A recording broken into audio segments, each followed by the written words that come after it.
তিস্তা প্রকল্পে আলাদা করে প্রস্তাব দিয়েছে চীন ও ভারত। সংবাদ সম্মেলনে বললেন প্রধানমন্ত্রী। ডক্টর ইউনূসকে উন্মুক্ত বিতর্কে আসার আহ্বান। পশ্চিমবঙ্গকে পাশ কাটিয়ে তিস্তা চুক্তি নিয়ে বাংলাদেশের সাথে সমঝোতা নয়, মোদীকে কড়া বার্তা মমতার। গঙ্গার পানি বণ্টন চুক্তি নবায়নের প্রক্রিয়া নিয়ে আপত্তি। বিএনপির আন্দোলন ভারত নয়, শেখ হাসিনা সরকারের বিরুদ্ধে, বললেন মির্জা ফখরুল। খালেদা জিয়ার অসুস্থতা নিয়ে রাজনীতির অভিযোগ ওবায়দুল কাদেরের। সাবেক আইজিপি বেনজিরের 7 পাসপোর্টের সন্ধান পেল দুদক। ছাগলকাণ্ডে আলোচিত মতিউর ও তার স্ত্রী সন্তানদের ব্যাংক আর বিও অ্যাকাউন্ট স্থগিত। দেখছিলেন বিআরবি কেবল সংবাদ শিরোনাম, এবারে বিস্তারিত। প্রধানমন্ত্রী শেখ হাসিনা বলেছেন, তিস্তা প্রকল্পে চীন ও ভারতের প্রস্তাব রয়েছে। দুটি প্রস্তাব বিবেচনা করে দেশের মানুষের কল্যাণের কথা চিন্তা করে সিদ্ধান্ত নেবে বাংলাদেশ। ভারত তিস্তা প্রকল্প বাস্তবায়ন করলে বাংলাদেশের পানির সমস্যা অনেকাংশেই সমাধান হবে বলেও মনে করেন প্রধানমন্ত্রী। ভারত সফর নিয়ে মঙ্গলবার সংবাদ সম্মেলনে ডক্টর ইউনূসের কর ফাঁকি, বিদেশি বিনিয়োগ নিয়ে প্রশ্ন তোলেন শেখ হাসিনা। ডক্টর ইউনূসের প্রতি আহ্বান জানান উন্মুক্ত বিতর্কের। বলেন, যারা উপরে উপরে ভারতের বিরোধিতা করে তারাই ভারতের কাছে দেশের স্বার্থ বিক্রি করে। রোকনুজ্জামানের রিপোর্ট। মঙ্গলবার গণভবনে প্রধানমন্ত্রী শেখ হাসিনার সাম্প্রতিক ভারত সফর নিয়ে সংবাদ সম্মেলনের আয়োজন করা হয়। সম্মেলনের শুরুতে ভারত সফরে গঙ্গা ও তিস্তা চুক্তির অগ্রগতি, দুদেশের যোগাযোগ উন্নয়নের চিত্র, ভিসা সহজীকরণ সহ নানা বিষয় তুলে ধরেন প্রধানমন্ত্রী। পরে প্রশ্নোত্তর পর্বে ভারতের সঙ্গে বাংলাদেশের অভিন্ন নদীগুলোর পানি বণ্টন এবং তিস্তা প্রসঙ্গে সাংবাদিকদের প্রধানমন্ত্রী জানান, দেশের স্বার্থ বিবেচনায় নিয়েই প্রকল্পের জন্য বিদেশিদের প্রস্তাব নেওয়া হবে। তারাও এই প্রস্তাব দিয়েছে, ভারতও প্রস্তাব দিয়েছে। অবশ্যই আমরা বিবেচনা করব কোন প্রস্তাবটা করলে পরে আমার দেশের মানুষের কল্যাণে আসবে, আমি সেটাই গ্রহণ করব। কোন প্রস্তাবটা নিলে আমার মানে লোন কতটুকু নিলাম, কতটুকু আমাকে শোধ দিতে হবে, দিতে কতটুকু পাবো, এসব কিছু বিবেচনা করেই তো আমাদের করতে হবে।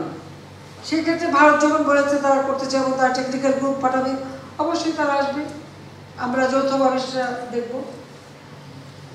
চীনও একটা ফিজিবিলিটি স্টাডি করেছে, ভারতও একটা করবে, করে আমরা আমাদের কাছে যেটা সব থেকে বেশি গ্রহণযোগ্য, লাভজনক, আমরা সেটাই করব।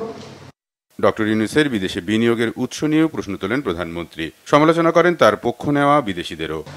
আবার লিখেছে ওখানে কি নোবেল প্রাইজের জন্য নাকি তার সাথে আমার সাথে কারো দ্বন্দ্ব নেই, আর আমি জীবনেও নোবেল প্রাইজের জন্য আমার কোনো আকাঙ্ক্ষাও নেই। আর এই পুরস্কার আমি দেখেছি এটা আন্তর্জাতিকভাবে যারা পায়, এখানে কোনো তাদের কতটুকু অবদান সেটা নয়, এখানে আলাদা একটা রাজনৈতিক একটা উদ্দেশ্য থাকে, কাজে ওর মধ্যে আমার কোনো আকাঙ্ক্ষা নেই। আরেকটা প্রশ্ন আমার, আমি কখনো কিছু বলিনি পর্যন্ত, এই যে বিদেশে এত বিনিয়োগ করে বেরিয়েছে, টাকাটা কোথেকে আসছে, কার টাকা, কিভাবে কামাই করেছে এই টাকাটা, এটা বিনিয়োগ কিভাবে হলো, সে প্রশ্নটা কি কেউ করেছে কখনো? ওরা আমার জেলা শিকার কি আছে, সে আসুক না, মাঠে আসুক, চলুক আমার সাথে, আমেরিকা ডিবেট হয় না, চলুক আসুক, কথা বলবো। সব থেকে বেশি আজকে আর্থিক সুবিধা দিয়ে সবকিছু পেয়েছে তো আমার হাত থেকে। দেশ বিক্রি যে অভিযোগ করছে বিরোধী নেতারা, তার জবাবও দেন সরকার প্রধান। বলে যে বিক্রি হয়ে যাবে, এবার বিক্রিটা হয় কিভাবে, সেটাই তো আমার প্রশ্ন। আসলে যারা এটা বলে তারা নিজেই ভারতের কাছে বিক্রি করা। কারণ আমরা তো দেখেছি যখন মিলিটারি ডিক্টেটর এসেছে, জিয়া, এরশাদ, খালেদা জিয়া উপর দিয়ে ভারত বিরোধী কথা বলেছে, আর ভারতে যেয়ে তাদের পা ধরে বসে থেকেছে। এগুলো আমার নিজের দেখা জানা।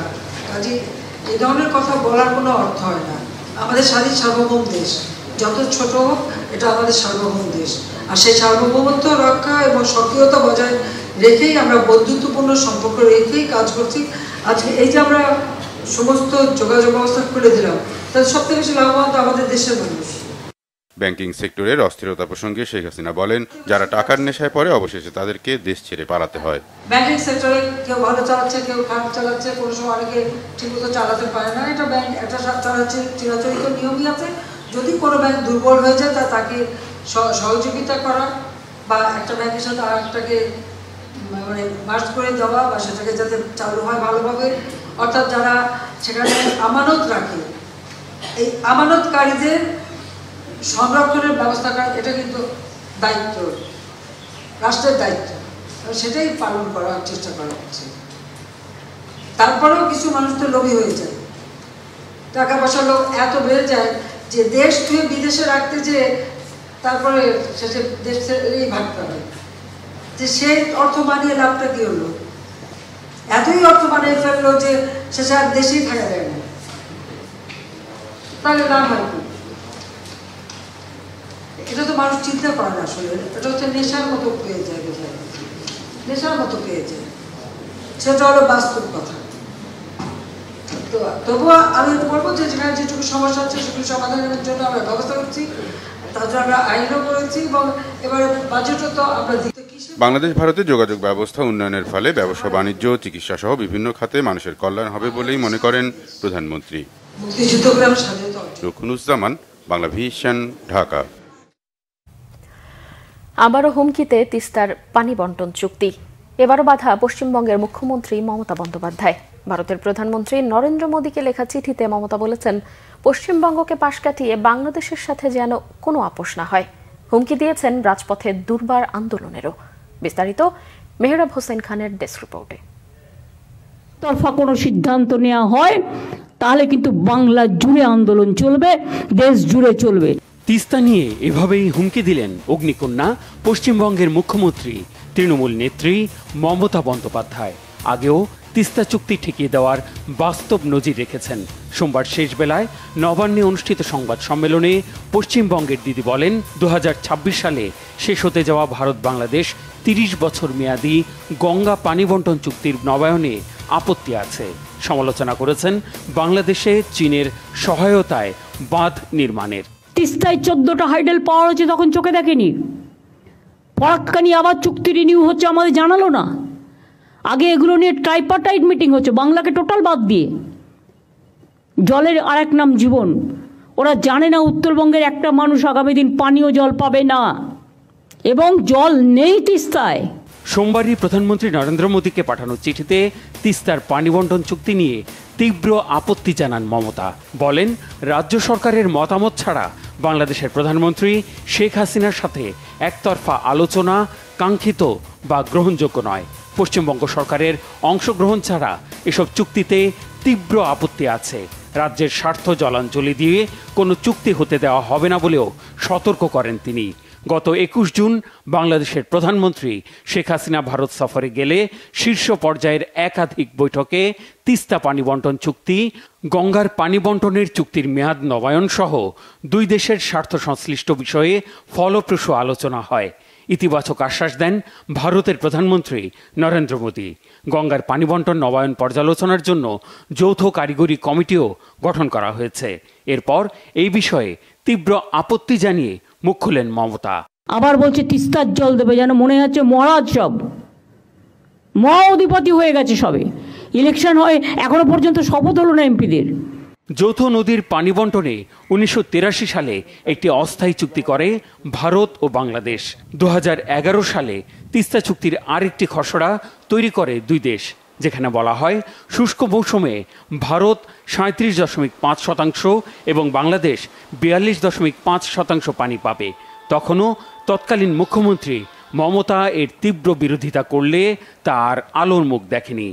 অকার্যকর হয়ে পড়ে তিস্তা চুক্তি বাস্তবায়নে কেন্দ্রীয় সরকারের যাবতীয় কর্মকাণ্ড। Mehrab Hossain Khan, Bangla Vision, news desk. BNP মহাসচিব মির্জা ফখরুল ইসলাম আলমগীর বলেছেন, দেশের স্বার্থ রক্ষা করেই ভারতের সাথে কানেক্টিভিটি করতে হবে। ভারতের সাথে রেল চুক্তিতে দেশের স্বার্থ কোথায়, প্রশ্ন তার। মির্জা ফখরুল বলেন, এই সরকার বাংলাদেশ বিরোধী সরকার। আহমেদ সারওয়ারের রিপোর্ট। চিকেন নেক থেকে বাদ দিয়ে এই বাংলাদেশের ভেতর দিয়ে আপনার করিডোর তৈরি করা, এটা বাংলাদেশের লাভ কি, কোথায়? সম্পূর্ণ লাভ তার না। দরজা খোলা থাকবে, কানেক্টিভিটি হবে, কিন্তু আমার স্বার্থ নিয়ে হবে, আমার স্বার্থকে বিসর্জন দিয়ে হবে না। আমার পানিকে বাদ দিয়ে কোনো চুক্তি হবে না।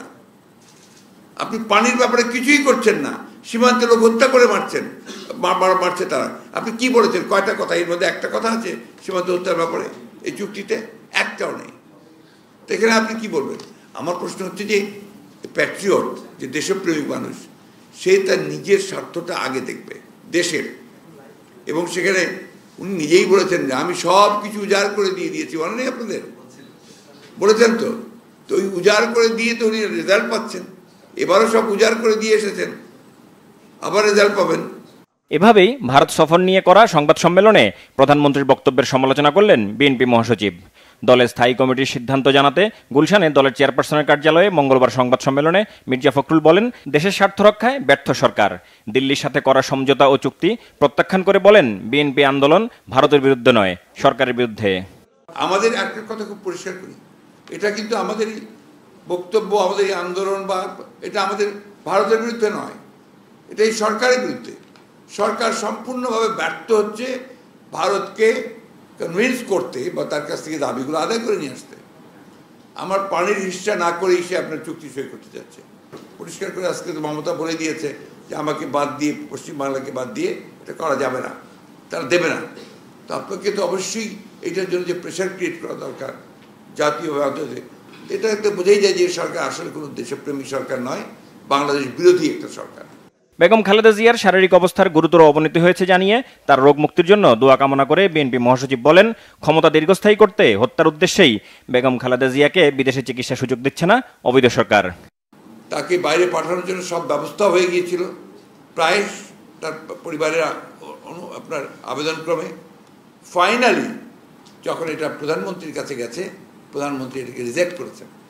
শুধু এটা নয়, আমরা বিভিন্ন মিশনগুলোকেও কাছে আমরা চিঠি দিয়েছিলাম, তারা চেষ্টা করেছে, তারা বারবার চেষ্টা করে ফেরত এসছে। তারা বলেছে you are sorry, we are undone. উনি শুনবেন না, হি ইজ ভেরি ভিন্ডিকটিভ, একদম এই উচ্চারণটা করেছে। সকাল পর্যন্ত যতটুকু জানি আমি, তিনি ক্যাবিনেট শিফট করা হয়েছে কালকে তাকে, এবং তাও করার কথা না, কিন্তু তিনি আপনার ওই সিসিইউতে ব্যক্তিগতভাবে তিনি কিছুতে অ্যাডজাস্ট করতে পারেন না, যে কারণে সিসিইউ ফেসিলিটিসগুলো ক্যাবিনেট শিফট করা হয়েছে এবং সেখানে সেইভাবে তিনি স্টেবল আছেন এখন পর্যন্ত। গত এক মাসে হঠাৎ বেড়ে যাওয়া ওষুধ সহ নিত্যপণ্যের দাম কমানোর দাবি জানান Mirza Fakhrul. Ahmed Sarwar, Bangla vision, Dhaka. BNP chairperson Khaleda জিয়াকে সরকার কেন হত্যা করতে যাবে, এমন প্রশ্ন রেখেছেন সড়ক পরিবহন ও সেতুমন্ত্রী ওবায়দুল কাদের। তিনি বলেন, প্রধানমন্ত্রী শেখ হাসিনার দয়ায় তাকে বাসায় থেকে চিকিৎসার সুযোগ দেয়া হচ্ছে, বরং বিএনপি বেগম খালেদা জিয়ার অসুস্থতা নিয়ে রাজনীতি করছে বলেও মন্তব্য তার। মঙ্গলবার সেতু ভবনে ব্রিফিংয়ে ওবায়দুল কাদের জানান, পদ্মা সেতু নির্মাণে সাশ্রয় হয়েছে প্রায় ১৫০০ কোটি টাকা। রিপোর্ট সৈয়দ আব্দুল মুহিতের। প্রজাতন্ত্রী বাংলাদেশ সরকারের মাননীয় ঠিক ২ বছর আগে উদ্বোধন হয়েছে বহুল প্রত্যাশার পদ্মা বহুমুখী সেতু। মাওয়ায় প্রধানমন্ত্রী শেখ হাসিনা আনুষ্ঠানিকভাবে ৬.১৫ কিলোমিটার দীর্ঘ এই সেতুর উদ্বোধন করেন। ২ বছর পূর্তি উপলক্ষে মঙ্গলবার সেতু ভবনে সড়ক পরিবহন ও সেতুমন্ত্রী ওবায়দুল কাদেরের সভাপতিত্বে বোর্ড সভা করে সেতু কর্তৃপক্ষ। পরে আনুষ্ঠানিক ব্রিফিংয়ে মন্ত্রী জানান, পদ্মা সেতুতে এ পর্যন্ত টোল আদায় হয়েছে ১৬৪৮ কোটি টাকা, যার কিস্তি হিসাবে অর্থ বিভাগকে ৬ কিস্তিতে দেয়া হয়েছে ৯৪৮ কোটি টাকা। ওবায়দুল কাদের জানান, আগামী ২৭ জুন আরও ২ কিস্তির টাকা প্রধানমন্ত্রীর উপস্থিতিতে পরিশোধ করা হবে। ৩২,৬০৫ কোটি টাকা আমাদের নির্মাণ, এর মধ্যে ১৫০০ কোটি টাকা আমরা সাশ্রয় করতে পেরেছি। এলিভেটেড এক্সপ্রেস ওয়ে নিয়ে ২ ঠিকাদারের দ্বন্দ্বের শিগগিরই সমাধানের আশার কথাও বলেন ওবায়দুল কাদের। বিএনপি চেয়ারপারসনের অসুস্থতা নিয়ে এক প্রশ্নের জবাবও দেন তিনি। বেগম জিয়ার জন্য কথা বললে আমাদের মনে হয় এটা হলো তার অসুস্থতা নিয়ে তারা রাজনীতি করছে। লিগ্যাল ব্যাটেলেও তারা সফল হন এবং আন্দোলনেও তারা বেগম জিয়ার জন্য বাস্তবে কিছুই করতে পারেন। বাইরে থেকে চিকিৎসা নেওয়ার এবং জেলের বাইরে থাকার যে সুযোগ, এটা প্রধানমন্ত্রী শেখ হাসিনার মানবিকতা ও উদারতার কারণে সম্ভব হয়েছে। তাকে কেন আমরা হত্যা করব? আওয়ামী লীগ সাধারণ সম্পাদক বলেন, ক্ষমতা থেকে ভারত সফরে গিয়েও গঙ্গা ও তিস্তা চুক্তি করতে পারেনি বিএনপি। তাদের মুখে এমন কথা মানায় না। সৈয়দ আব্দুল মুহিত, বাংলা ভিশন, ঢাকা। পুলিশের আলোচিত সাবেক মহাপরিদর্শক বেনজির আহমেদের পাসপোর্ট জালিয়াতির অভিযোগে পাসপোর্ট অধিদপ্তরের ৮ কর্মকর্তাকে জিজ্ঞাসাবাদ করছে দুর্নীতি দমন কমিশন দুদক। মঙ্গলবার সকালে দুদকের প্রধান কার্যালয়ে তাদের জিজ্ঞাসাবাদ করা হয়। জিজ্ঞাসাবাদে বেনজির আহমেদের 7টি পাসপোর্টের সন্ধান পায় দুদক। এর আগে গত 13 জুন চিঠি দিয়ে দুদকে হাজির হতে বলা হয় তাদের। বেসরকারি চাকুরিজীবী পরিচয়ে সাধারণ পাসপোর্ট তৈরি করেছেন সাবেক পুলিশ মহাপরিদর্শক বেনজির আহমেদ, কিন্তু নবায়নের সময় ধরা পড়লে আটকে দেয় পাসপোর্ট অধিদপ্তর। চিঠি দেয়া হয় র্যাব সদর দফতরে, কিন্তু বেনজির আহমেদ প্রভাব খাটিয়ে ব্যবস্থা করেন সব। পাসপোর্ট অফিসে না গিয়ে নেন বিশেষ সুবিধা। এদিকে বেনজির আহমেদ এবং তার স্ত্রী ও 2 মেয়েকে দুদক থেকে 2 দফা তলব করা হলেও তারা সংস্থাটির ডাকে হাজির হননি। আইনজীবীর মাধ্যমে লিখিত বক্তব্য পাঠিয়েছেন তারা। ছাগলকাণ্ডে সমালোচিত এনবিআর-এর সদ্য সাবেক সদস্য মতিউর রহমান ও তার স্ত্রী সন্তানদের ব্যাংক হিসাব স্থগিতের নির্দেশ দিয়েছে Bangladesh financial intelligence unit BFIU। আগামী 30 দিনের জন্য মতিউর সহ তার স্ত্রী সন্তানদের 8টি ব্যাংক হিসাব স্থগিত করার এই নির্দেশনা দেওয়া হয়েছে। দুদকের নির্দেশনার পর আর্থিক খাতে এই গোয়েন্দা সংস্থাটি কাজ করছে। আগামী 5 কর্মদিবসের মধ্যে এসব ব্যাংক হিসাব খোলার ফর্ম, KYC, লেনদেন বিবরণী ইত্যাদি তথ্যাদি সরবরাহের জন্য নির্দেশ দিয়েছে BFIU। আর্থিক খাতে গোয়েন্দা সংস্থাটির পাঠানো এই সংক্রান্ত চিঠি দেশের সকল শেয়ার বাজার, মধ্যস্থতাকারী প্রতিষ্ঠান ও মোবাইল ফাইন্যান্সিয়াল সার্ভিসের শীর্ষ কর্মকর্তাদের পাঠানো হয়েছে। ছাগলকাণ্ডের পর মতিউর রহমানকে কাস্টমস, এক্সাইজ ও ভ্যাট আপিলের ট্রাইব্যুনালে প্রেসিডেন্ট পদ থেকেও সরিয়ে দেওয়া হয়েছে। তাকে সরানো হয়েছে সোনালী ব্যাংকের পরিচালক পর্ষদ থেকেও। এদিকে মতিউর ও তার প্রথম স্ত্রী লায়লা কানিজ ও ছেলে আহমেদ তৌফিকুর রহমানের বিদেশ যাত্রায়ও নিষেধাজ্ঞা দিয়েছে আদালত। মারধর ও হত্যার হুমকির অভিযোগে ব্যবসায়ী নাসির উদ্দিন মাহমুদের করা মামলায় জামিন পেয়েছেন চিত্রনায়িকা পরিমণি। মঙ্গলবার ঢাকার চিফ জুডিশিয়াল ম্যাজিস্ট্রেট আদালত এই আদেশ দেন। একই সঙ্গে আগামী 1 অক্টোবর মামলার পরবর্তী শুনানির দিন ধার্য করে আদালত। এদিকে পরিমণি কাণ্ডে চাকরি হারাচ্ছেন গোয়েন্দা বিভাগের সাবেক ADC গোলাম সাকলাইন। আরও জানাচ্ছেন দীপন দেওয়ান।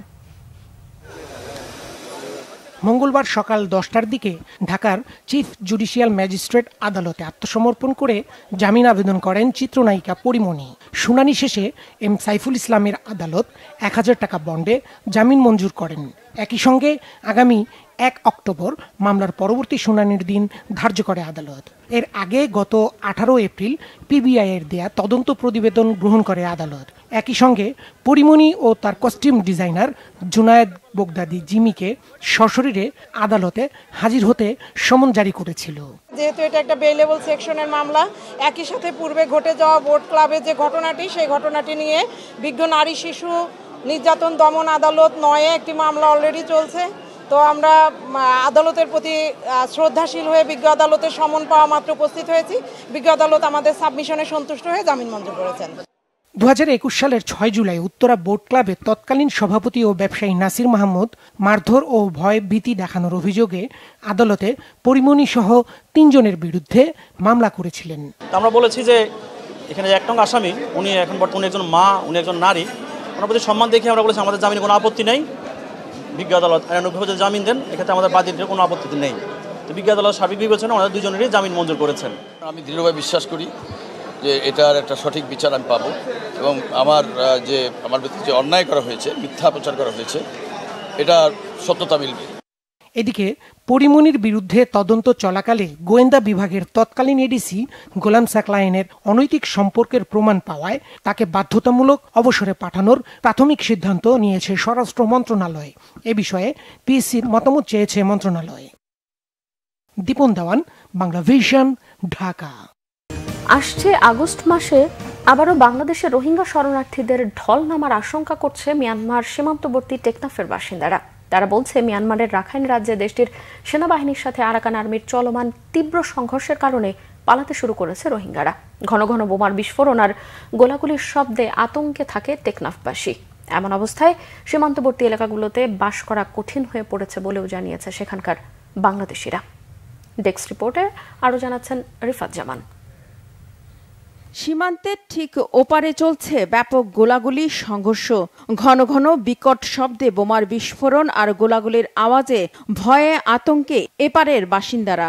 বাংলাদেশের টেকনাফ সীমান্তের কাছে মিয়ানমারের রাখাইন রাজ্যে দেশটির সেনাবাহিনীর সাথে বিদ্রোহী গোষ্ঠী আরাকান আর্মির ব্যাপক সংঘর্ষ চলছে। টেকনাফের স্থানীয় বাসিন্দারা জানালেন, মাঝে মাঝে এত বেশি সংঘর্ষ হয় যে গুলির শব্দে সীমান্ত এলাকায় বসবাস করাই কঠিন হয়ে পড়ছে। গুলির আওয়াজ খুব বেশি, অনেক বেশি গিয়া তো বোমা মারিছে বেশি, খুব বেশি, অনেক বেশি বুঝনে তো আর খুব বেশি ঠাই নেওয়ার মান। তারা জানালেন, শুধু সেন্ট মার্টিন দ্বীপের কাছে বঙ্গোপসাগরে মিয়ানমারের যুদ্ধজাহাজ মোতায়েনই নয়, প্রায়ই খুব কাছ দিয়ে উড়ে যেয়ে বাংলাদেশ সীমান্তের কাছে রাখাইনের এলাকাগুলোতে হামলা চালাচ্ছে মিয়ানমারের যুদ্ধ বিমানগুলো। কেবল দিনে নয়, রাতেও চলে হামলা। এমন পরিস্থিতিতে আতঙ্ক আর ভয়ে ঘুমাতে পারছে না টেকনাফের অধিবাসীরা। তখন জাহাজগুলো দেখা যাচ্ছে আর উপর দিয়ে জাহাজও প্রায় সময় আসে, একেবারে তারা মানে কি গোলা বারুদ ওখানে তো হয়েছে, কিন্তু এখানে আমরা একেবারে আতঙ্কিত যে এখানে আমরা যে ঘুমের মধ্যেও চমকে উঠি অনেক সময়, এরকম হয়ে থাকে বুঝছেন। খুবই কষ্টের মধ্যে আছে আমরা, তাদের ভয়াবহ অবস্থা দেখে কোন সময় এসে আমাদের এখানে কি হয় এটা নিয়েও তো আমরা দুশ্চিন্তার মধ্যে আছি। নাইখনছড়ির কাছে মিয়ানমার সীমান্ত নিরাপত্তা চৌকিতে কাঁটাতারের বেড়া জুড়ে আরাকান আর্মির লাল পতাকা দেখা যাচ্ছে। স্থানীয়রা জানালেন, বঙ্গোপসাগরে মাছ ধরার নিষেধাজ্ঞার কারণে এখন রাখাইন থেকে রোহিঙ্গারা সহজে বাংলাদেশে অনুপ্রবেশ করতে পারছে না। কিন্তু জুলাইয়ে নিষেধাজ্ঞা উঠে গেলে আগস্টে নামতে পারে রোহিঙ্গাদের ঢল। টেকনাফবাসীর অভিযোগ, অনেক জেলে অর্থের লোভে রোহিঙ্গাদের বাংলাদেশে অবৈধভাবে ঢোকার সুযোগ করে দেয়। আর এমনটা হলে আবারও অস্থির হয়ে উঠতে পারে সীমান্ত পরিস্থিতি। রিফাত জামান, বাংলাভিশন নিউজ ডেস্ক। এদিকে চীনের কমিউনিস্ট পার্টির আন্তর্জাতিক বিষয়ক মন্ত্রী লি জিয়ানশাও বলেছেন, রোহিঙ্গা সমস্যার সমাধানে চীন তার ভূমিকা অবশ্যই পালন করবে। মঙ্গলবার রাজধানীর একটি হোটেলে বাংলাদেশ চীন সম্পর্ক নিয়ে আয়োজিত সেমিনারে এই কথা বলেন তিনি। চীনা মন্ত্রী বলেন, রোহিঙ্গা সমস্যার অবশ্যই সমাধান হতে হবে। বিশাল সংখ্যক রোহিঙ্গা জনগোষ্ঠীকে আশ্রয় দেয়ায় বাংলাদেশের প্রশংসাও করেন তিনি। এই ইস্যুতে চীন বাংলাদেশকে মানবিক কাজের মূল্যায়ন করে বলেও জানান তিনি। বলেন, বাংলাদেশ ও চীনের মধ্যে মুক্ত বাণিজ্য চুক্তি সই হলে দুদেশের মধ্যে বাণিজ্য সম্পর্ক আরও শক্তিশালী হবে। দুদেশের মধ্যকার বাণিজ্য বৈষম্য কমে আসবে বলেও আশা প্রকাশ করেন তিনি। লি জিয়ানশাও বলেন, স্বাস্থ্য ও শিক্ষা খাতে দুদেশের সহায়তার অনেক দিক রয়েছে। এ সহযোগিতা আরও বাড়ানোর উপর জোর দেন তিনি। এক চীনার নীতিকে সমর্থন করায় বাংলাদেশকেও ধন্যবাদ জানান চীনা মন্ত্রী। চীনের রাষ্ট্রদূত ইয়াও ওয়েন সহ সাবেক কূটনীতিক, রাজনীতিবিদ ও ব্যবসায়ীরাও অংশ নেন অনুষ্ঠানে। সংবাদ শেষ করব বিআরবি কেবল শিরোনামগুলো আরও একবার জানিয়ে।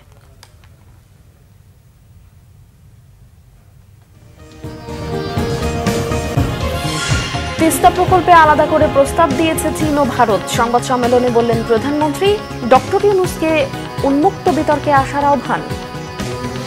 পশ্চিমবঙ্গকে পাশ কাটিয়ে তিস্তা চুক্তি নিয়ে বাংলাদেশের সাথে সমঝোতা নয়, মোদীকে কড়া বার্তা মমতার। গঙ্গার পানি বন্টন চুক্তি নবায়নের প্রক্রিয়া নিয়ে আপত্তি। বিএনপির আন্দোলন ভারত নয়, শেখ হাসিনা সরকারের বিরুদ্ধে, বললেন মির্জা ফখরুল। খালেদা জিয়ার অসুস্থতা নিয়ে রাজনীতির অভিযোগ ওবায়দুল কাদেরের। সাবেক আইজিপি বেনজিরের 7 পাসপোর্টের সন্ধান পেল দুদক। ছাগলকাণ্ডে আলোচিত মতিউর ও তার স্ত্রী সন্তানদের ব্যাংক আর বিও অ্যাকাউন্ট স্থগিত। এই ছিল এখনকার মতো। পরের সংবাদ সকাল 7:30টায় দেখার আমন্ত্রণ রইল। এছাড়াও বাংলাভিশন সংবাদ ও সংবাদ সংশ্লিষ্ট অনুষ্ঠান দেখতে ভিজিট করুন www.bbnews24.com ও facebook.com/banglavisionnews এবং সাবস্ক্রাইব করুন youtube.com/banglavisionnews। এতক্ষণ সঙ্গে থাকায় ধন্যবাদ সবাই।